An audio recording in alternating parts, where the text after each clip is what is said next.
ഇന്നത്തെ വീഡിയോയിൽ നമ്മൾ സംസാരിക്കാൻ പോകുന്നത് ബോച്ചെ എന്നറിയപ്പെടുന്ന ബോബി ചെമ്മണ്ണൂരിൻ്റെ ബിസിനസ് വരുമാനം എത്രയാണ് എന്നുള്ളതാണ്.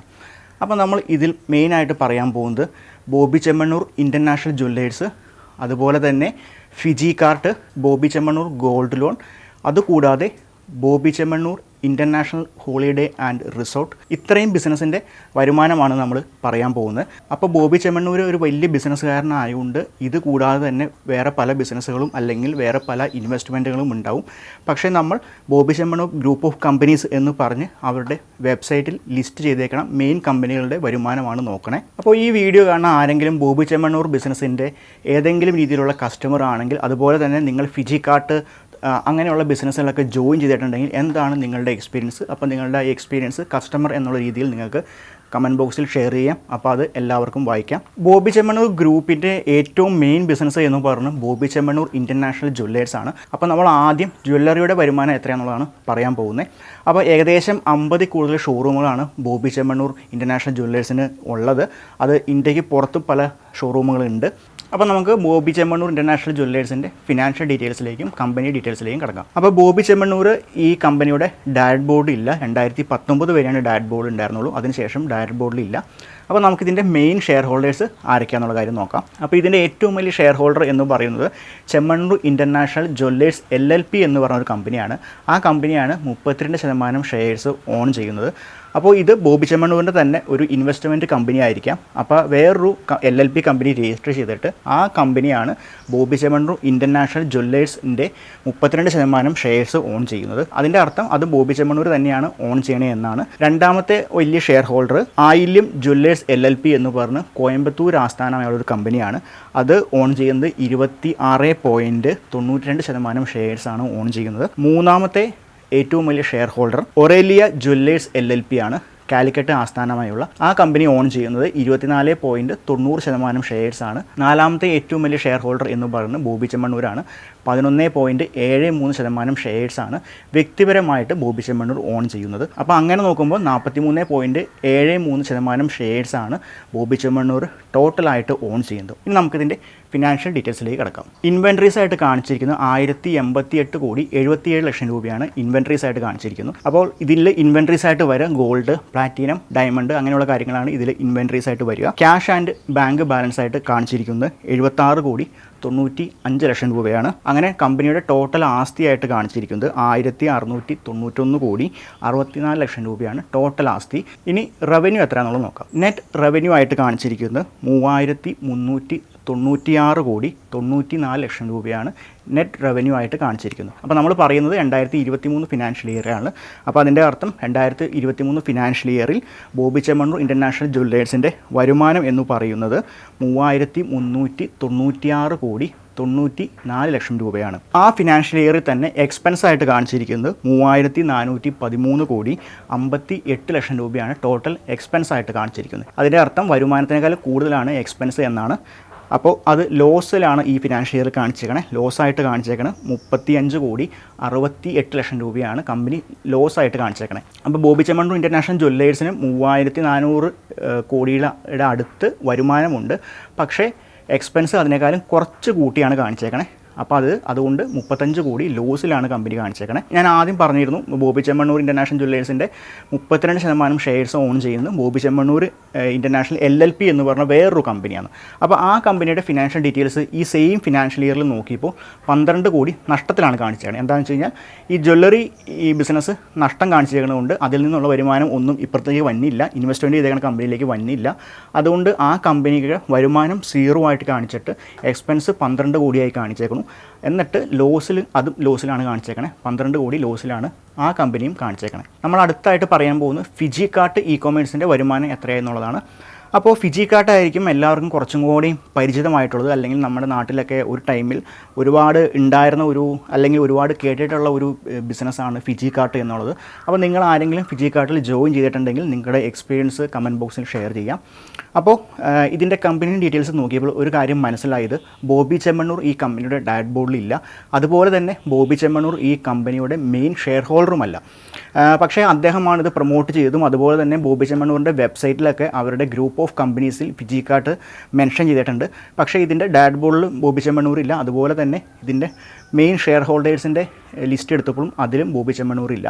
ഇനിയിപ്പോൾ 1% 2% എങ്ങാനും ഷെയർസ് ഓൺ ചെയ്യണ്ടോ എന്നുള്ള കാര്യം അറിയില്ല. എന്തായാലും 5% ഷെയർ ഓൺ ചെയ്യേണ്ട തൊട്ട് അതിൻ്റെ മുകളിലേക്കുള്ള ആൾക്കാരുടെ ലിസ്റ്റ് എടുത്തപ്പോൾ അതിൽ ബോബി ചെമ്മണ്ണൂർ ഇല്ല. ഇതിൻ്റെ മെയിൻ ഷെയർ ഹോൾഡറായിട്ട് കാണുന്നത് അനീഷ് കരോട്ടൽ ജോയിയും തണ്ടിക്കൽ ആൻ്റണി ജോളി, ഇങ്ങനെ 2 പേരാണ് ഇതിൻ്റെ മെയിൻ ഷെയർ ഹോൾഡേഴ്സായിട്ട് കാണുന്നത്. ഇവർ 2 പേരും 15% മറ്റ് ഷെയർസാണ് ഓൺ ചെയ്യുന്നത്. അപ്പോൾ ബോബി ചെമ്മണ്ണൂർ ഇതിൻ്റെ ഷെയർ ഹോൾഡറായിട്ട് രേഖകളിലൊന്നും കാണുന്നില്ല. അപ്പോൾ എന്തുകൊണ്ടായിരിക്കും ബോബി ചെമ്മണ്ണൂറിൻ്റെ ഗ്രൂപ്പ് ഓഫ് കമ്പനീസിൽ ഇത് വന്നേ എന്നുള്ള കാര്യം അറിയാൻ പാടില്ല. അതുപോലെ തന്നെ ഫിജി കാർഡിൻ്റെ 60% ഷെയർസ് ഓൺ ചെയ്യുന്നത് പബ്ലിക് ആണ് എന്നാണ് ഇതിൽ പറഞ്ഞേക്കണേ, ഈ ഡോക്യുമെൻറ്റ്സിൽ പറഞ്ഞേക്കണേ. അപ്പോൾ അതിൻ്റെ അർത്ഥം എന്താണെന്ന് വെച്ച് കഴിഞ്ഞാൽ ഡയറക്ട് ബോർഡിലും അല്ലെങ്കിൽ പ്രൊമോട്ടർമാരൊന്നും അല്ലാത്ത ആൾക്കാരുടെ അടുത്തിൽ നിന്ന് ഇൻവെസ്റ്റ്മെൻ്റ് ആയിട്ട് മേടിച്ചിട്ട് അവർക്ക് ഓരോരുത്തർക്കും അവരുടെ ഇൻവെസ്റ്റ്മെൻ്റ് അനുസരിച്ച് ഷെയർ അലോട്ട് ചെയ്തിട്ടുണ്ട്. അതുകൊണ്ടാണ് 60% ഷെയർസ് ഓൺ ചെയ്യുന്നത് പബ്ലിക് ആണ് എന്ന് ഈ കമ്പനി ഡോക്യുമെൻറ്റ്സിൽ കാണിച്ചേക്കണേ. അപ്പോൾ നമുക്കതിൻ്റെ ഫിനാൻഷ്യൽ ഡീറ്റെയിൽസ് നോക്കാം. അപ്പോൾ നമ്മൾ ഇതിൻ്റെ 3 വർഷത്തെ ഫിനാൻഷ്യൽ ഡീറ്റെയിൽസ് പറയുന്നുണ്ട്. 2021 financial year, 2022 financial year, 2023 financial year. Cash and bank balance ആയിട്ട് 2021 കാണിച്ചേക്കണം 3,87,00,000 രൂപയാണ്. അത് 2022 വന്നപ്പോൾ 20,90,00,000 രൂപയായി. അത് 2023 വന്നപ്പോൾ 12,66,00,000 രൂപയാണ്. ടോട്ടൽ അസറ്റായിട്ട് ഫിജി കാർഡിൻ്റെ കാണിച്ചേക്കുന്നത് 2021 20,72,00,000 രൂപയാണ്. അത് 2022 കാണിച്ചേക്കുന്നത് 45,46,00,000 രൂപയാണ്. അത് 2023 കാണിച്ചേക്കുന്നത് 52,20,00,000 രൂപയാണ്. ഇനി ഫിജി കാർഡിൻ്റെ റവന്യൂ എത്രയാണെന്നുള്ള കാര്യം നോക്കാം. അത് 2021 റവന്യൂ ആയിട്ട് കാണിച്ചേക്കുന്നത് 46,61,00,000 രൂപയാണ്. 2022 റവന്യൂ ആയിട്ട് കാണിച്ചേക്കുന്നത് 216,14,00,000 രൂപയാണ്. 2022 ഫിജി കാർഡിന് ഏറ്റവും കൂടുതൽ റവന്യൂ വന്നേക്കണേ 216 കോടി. 2023 ഫിനാൻഷ്യൽ ഇയറിൽ കാണിച്ചേക്കണം 98,17,00,000 രൂപയാണ്. 2022 216 കോടി വരുമാനം ഉണ്ടായിരുന്നത് അത് 2023 ഫിനാൻഷ്യൽ ഇയറിലേക്ക് വന്നപ്പോൾ 98 കോടിയായിട്ട് കുറഞ്ഞു. എക്സ്പെൻസ് ആയിട്ട് 2021 കാണിച്ചേക്കണം 40,44,00,000 രൂപയാണ്. അത് 2022 വന്നപ്പോൾ 209,46,00,000 രൂപയായി.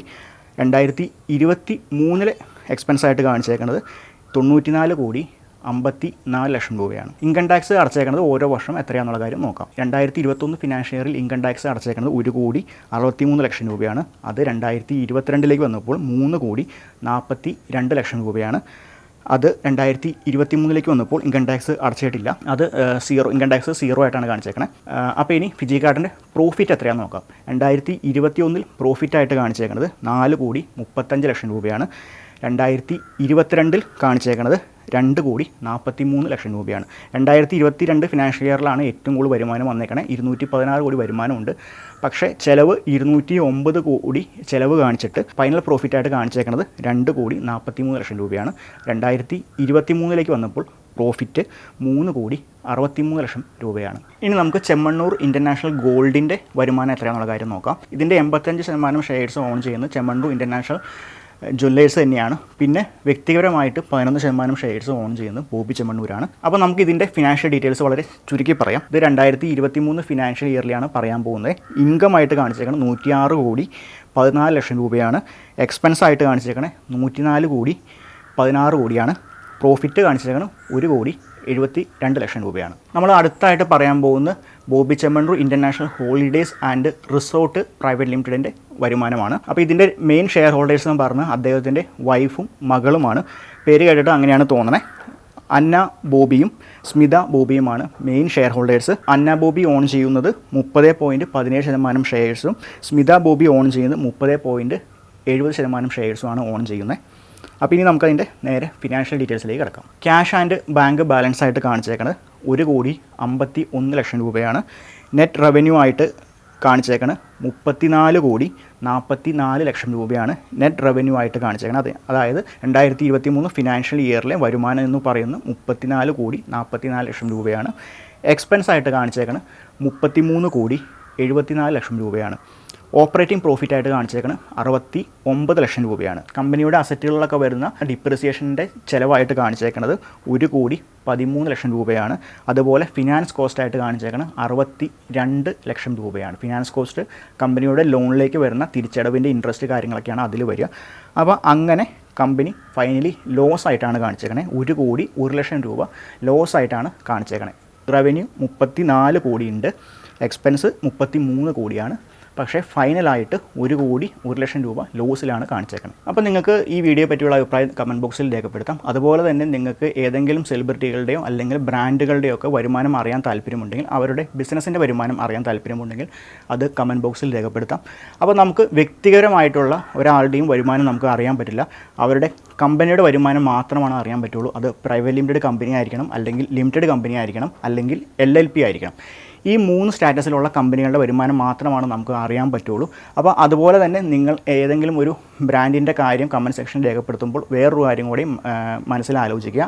അത് എല്ലാവർക്കും അറിയാവുന്ന ഒരു ബ്രാൻഡായിരിക്കണം, കുറച്ച് പോപ്പുലർ ആയിരിക്കണം. അല്ലെങ്കിൽ ഒട്ടും കേൾക്കാത്ത ഒരു ബ്രാൻഡിൻ്റെ കാര്യം പറയുമ്പോൾ അതിനെപ്പറ്റി നമ്മൾ വീഡിയോ ചെയ്ത് കഴിഞ്ഞാൽ അതൊരു സാധാരണ ഒരാൾക്ക് അത് ആരാണെന്നോ എന്താണെന്നോ തുടങ്ങിയ കാര്യങ്ങളൊന്നും മനസ്സിലാവില്ല. അപ്പോൾ എല്ലാവർക്കും കണക്ട് ചെയ്യാനോ അല്ലെങ്കിൽ അത്യാവശ്യം കുറച്ച് ആൾക്കാർ അറിയാവുന്ന ഒരു ബ്രാൻഡോ സെലിബ്രിറ്റിയോ ആയിരിക്കണം.